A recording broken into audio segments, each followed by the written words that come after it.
যারা ছোট মাছ খেতে পছন্দ করেন তাদের জন্য খুবই সুন্দর একটা রেসিপি নিয়ে এসেছি। তো হ্যালো এভরিওয়ান, আসসালামু আলাইকুম, welcome to Meghla's kitchen and lifestyle. কীভাবে কাসকি মাছ ভুনা করলে বেশি সুস্বাদু হবে সেটা আজকে আমি আপনাদের সাথে শেয়ার করব। তাহলে চলেন রেসিপিটা শুরু করা যাক। তো ফার্স্টে আমি প্যানে সামান্য পরিমাণ তেল দিয়ে দিচ্ছি। তেলটা গরম হতে হতে পাশে আমি কাসকি মাছের ভিতরে 1 স্পুন পরিমাণ হলুদের গুঁড়া, মরিচের গুঁড়া এবং স্বাদ মতো লবণ অ্যাড করে দিচ্ছি। তারপর আমি মাছগুলো তেলের ভিতর দিয়ে কিছুক্ষণ ভেজে নিব।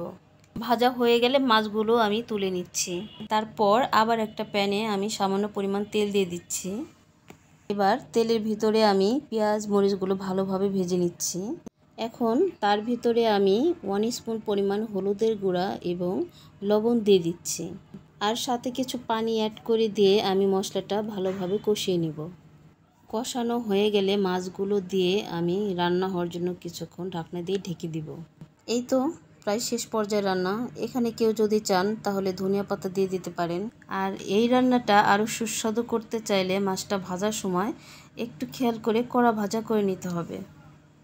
তাহলে আপনাদের এই রান্নাটা আরও ইয়ামি এবং সুস্বাদু হয়ে উঠবে। আজকের মতো এই পর্যন্তই। ভালো থাকবেন সবাই। আল্লাহ হাফেজ।